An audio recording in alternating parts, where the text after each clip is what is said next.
Hello everyone and welcome to the latest episode of Mycotoxin Matters. We are returning to the world of aquaculture today and are delighted to be joined by Dr. Vivi Koletsi, who has recently taken on the role of Global Aqua Technical Support at Alltech. Vivi, thanks for joining us on the podcast today. Hi, Martin. Thank you for inviting me today to this podcast, and you introducing me also to this world of podcast is the first one, and I'll be happy to join, and hopefully we have more podcasts to do in the future. Well, yes, Vivi, it is your first time joining us as on the podcast, so I think for the benefit of our listeners, it'd be great if you could give a quick background to yourself. You've recently completed your PhD and were conferred with your doctorate. So maybe give a background to yourself, your area of study, and then coming out of that, any key findings that may be of interest to our listeners today. Yeah, that's true. I'm a new doctor. I recently graduated from Wageningen University in June 2023. I did a PhD founded, of course, by Alltech, and I investigated the effects on mycotoxins on rainbow trout. Rainbow trout was my model species to investigate effects of mycotoxins. And the key findings of this project, it was that we highlighted the occurrence of mycotoxins in aquaculture, that it was a hidden threat before. We did a survey with data from Alltech 37 Plus lab, and we clearly saw the mycotoxin patterns in feed ingredients, plant feed ingredients used in aqua feeds, and also in aqua feed samples that they have been submitted from European location in Alltech 37 Plus lab. Between 12 to 19. And also we did in vivo experiment using rainbow trout, and there we saw how sensitive is this species to DON, deoxynivalenol, that is the most common toxin in terms of frequency and toxicity in Europe. And also we saw that these effects on rainbow trout are independent on diet composition, and we found additive effects of DON together with other fusarium-produced toxins on rainbow trout. So then, Vivi, your PhD work was primarily focused on mycotoxins and the trout species of fish. In the article that you recently prepared, you were primarily talking about mycotoxins and shrimp. And I think you spoke early in the blog about the significance of shrimp in the global aquaculture sector and the growth of shrimp production and consumption. Maybe give us a bit of insight into that. Yes, of course, because when we think about aquaculture, usually we think about fish, but I should note that the number one aquatic animal that is being farmed at the moment is shrimp. So it's the number one aquaculture species is the white-leg shrimp. It's very important also in terms of the volume of the production. That is a very good source of protein for human consumption, and is also important for the local communities, because this species is farmed in Southeast Asia and in South America, and this generate export revenues for local communities, and it's a very important species. And I wanted actually to focus more on shrimp production and to see the effects on shrimp. That is the reason that we made this article. It is something, Vivi, that I need to keep reminding myself. A shrimp is not actually terms of fish. It's a certain nuance that I guess we do come up against pretty regularly when we're talking to our aquaculture colleagues. I guess we're more accustomed to focusing on pigs and poultry and cows, so we're learning a lot more about the world of aquaculture over the past few years. Vivi, your article then in particular focused, I guess, on the changing diet composition of shrimp feeds and in particular the growth of plant-based ingredients within that.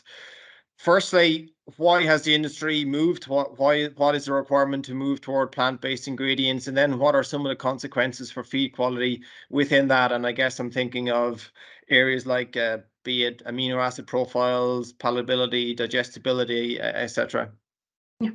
Exactly. This trend in the aquaculture industry is, of course, included the shrimp feed, but also is in the fish feed. It came like 2 decades already ago that the industry started to switch from marine-based ingredients to plant-based ingredients. And the reason, firstly, was that the aquaculture sector was increasing, and that has high demand for aqua feed. And in terms of the aqua feed production, could not be sustained only if we rely on the fish meal, because fish meal was the main protein source that was coming from wild population. And we could not rely on the ocean and on wild fish to make aquaculture farmed fish. So in this case, we reached a maximum capacity at some point, and then the whole industry started looking for alternatives. And the alternatives was plant-based ingredients, and that was the main reason. Actually, it was about the supply. That we didn't have enough marine-based ingredients to supply, and also it's about the price, and also about the sustainability. We cannot overfish the ocean to produce fish. And shrimps, of course, it's both. It's the same for fish and shrimp. That this was the reason that we changed the diets towards more plant-based alternative ingredients. And of course, when we change towards plant-based and we try to feed carnivore species with plant-based ingredients, we have some nutritional limitations, as you mentioned. One would be unbalanced amino acid profiles, but okay, we can find solutions to supplement amino acids, or we have anti-nutritional factors in the plant-based ingredients, but with the processing techniques we can overcome these problems. And lately we started also discussing in aquaculture about the mycotoxins that they are present in the plant-based ingredients, and actually we highlighted also through my PhD work that is something that is present, and unfortunately we cannot really predict, and we cannot always prevent the mycotoxins in the plant-based ingredients that we have in the aqua feeds. Okay, Vivi, so if we stay with, I guess, mycotoxins specifically for a little while, what type of prevalence are we seeing in those plant-based ingredients? I know you've done a lot of analysis of the ingredients that have been submitted across 37 plus labs at Alltech and Alltech RapRead as well over the past few months. So what have you seen within that, and is there anything notable? Yes, that's true. We focus on the plant-based ingredients that are usually included in the shrimp feeds, and we take this data from Alltech 37 plus lab data, and we found there that all of the samples they were contaminated with mycotoxins. And first of all, we found that most of the positive samples contained more than one. We have more than one mycotoxins. We have co-occurrence, co-exposure, and this is very important because we need to realize that in ingredients and of course in the final feed we don't deal with one mycotoxin but with a mixture of different toxins. This is the number one, that okay, more or less we knew that it was not a surprise if you are in this field. We have also shown that before in the survey that I have published. But for me, the most important result was the high frequency of emerging mycotoxins. We found that all in the ingredients, we had a high frequency of emerging mycotoxins, and we need to explain what emerging mycotoxins are mycotoxins that are not detectable during the routine analysis with the rapid methods on the farm or in the feed mill level. And also there is no information regarding recommendation limit or any legislation about these toxins. That for me, it was a big surprise, to be honest. And it's something that, it's a concern because we cannot prevent if we are not able to detect them with a quick method. So then, Vivi, I think following on from your assessment of the plant-based ingredients or the raw materials, you then translated that into what it might mean for the mycotoxin profile in finished feeds. Maybe you'd like to explain to our listeners how you went through that process of assessing what are essentially 3 different type of formulations. Of course, yes. As you mentioned, in this survey that we show the data of mycotoxins, it wasn't on the individual ingredients, but we should take into consideration that to make a recipe in the shrimp feed, also in a fish feed, of course, we use different plant-based ingredients in different inclusion level that both matters, also which type of ingredients we have and also at which level we include in the diet. And in Alltech Mycotoxin Management team, we have a unique tool, the diet estimator, that gives us the opportunity to add all of this information in the tool. And based on the Alltech 37 plus lab that we have the information about contamination levels, we can calculate the total risk that is called risk equivalent quantity. This is also a unique method of Alltech, of our platform, that we can estimate the total risk because, as we mentioned, it's multiple toxins present. And with this method, we calculate this risk and we use as a reference the aflatoxin B1. So it's a unique tool that we get this information and is very close to reality. And we applied 3 different recipes. One is from a database that is a universal diet for a shrimp feed.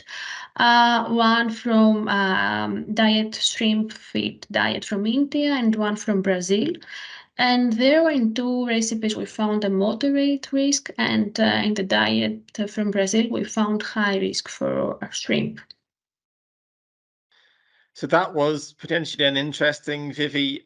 You had 2 moderate risk finished feeds, and then in that Brazilian formulation, it was a slightly higher risk. Were you able to identify a specific reason for that? Yes, I tracked all the ingredients individually to see from where the risk comes from. And in the Brazilian diet, we found that the type B trichothecenes is a group of mycotoxins that includes DON, deoxynivalenol. It was high for the ground corn. So they used one ingredient. And that ingredient has, we found high levels of DON. So that causes the high risk for this specific diet. Okay, that would make sense, and I guess and tally with a lot of the work that we would do across the other species and diet formulations as well. So then moving forward a small bit, Vivi, we've established there is a mycotoxin risk attached to shrimp diets across a number of regions. But if I'm a shrimp producer or a fish producer listening to this today, why would I be concerned?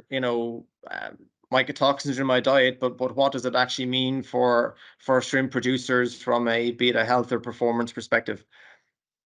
Yeah. To be honest, for at least for the not all the mycotoxins that we found, we don't have research data about this on shrimp.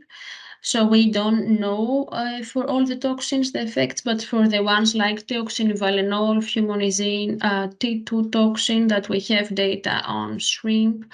From research, we have found that these toxins affect the growth and the health of the animal. And of course, that is translated for loss in terms of the production and profits for the farmer. And for me, what I'm really curious to know, we saw that we found the high frequency of emerging mycotoxins and fusaric acid, for example. But for these toxins, we don't have any information in the literature about how these toxins affect the shrimp. And this is a new area that I think in the coming years we might know, but so far it's a black area. We don't know any about these toxins, and it's even more risky that we might have these toxins in our shrimp feed, but we don't know the effects. But I can predict that would be similar toxicity like the other fusarium produced mycotoxins.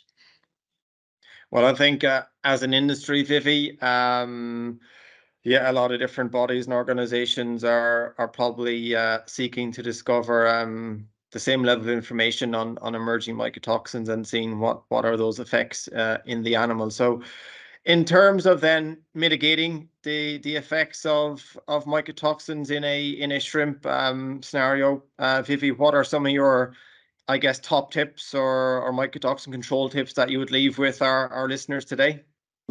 Yes. As a platform, we always introduce the program that is about to identify the risk, to calculate the risk, and then to apply correction actions like the Mycotoxin product. In this case, based on the data that we found in the shrimp, in the feed ingredients for shrimp, we found emerging mycotoxins, and in this case, we cannot prevent in the feed meal. So the first step to identify the risk, we cannot measure. It's one type of toxin that we are not able to detect with a rapid method. So unfortunately, the first step is not really applicable in this case. To calculate the risk is only based on data that we have from Alltech 37 Plus lab, but I would advise, for example, any shrimp feed producer to be at the safe side and to be at the safe side to fight against these mycotoxins that potentially are present in the shrimp feed. Of course, is the supplementation of the Mycotoxin product that binds a big range of mycotoxins, including the emerging mycotoxins. So it's like a mitigation, but at the same time, the only prevention strategy that we can offer for this type of toxins. Well, thank you, Vivi. It's great to have you on the team, and I think as you get yourself stuck more into the topic of mycotoxins and aquaculture and continue to do more and more work, we'll probably have you back on the podcast in future to discuss more of your learnings. So yeah, thanks again for joining us today. We're excited to have you on the team. And to our listeners, once again, we hope you enjoyed today's conversation with Dr. Koletsi. If you do have any follow-up questions, feel free to contact any of the Alltech team, and they'll be able to point you in the right direction. Or else visit knowmycotoxins.com and you'll be able to find a wealth of information there also. And then we'll be back next month with another special episode of Mycotoxin Matters. We hope you enjoyed listening today and look forward to you joining us next time on the Mycotoxin Matters podcast. For more information on the topics discussed, please visit knowmycotoxins.com. That's KNOW mycotoxins.com.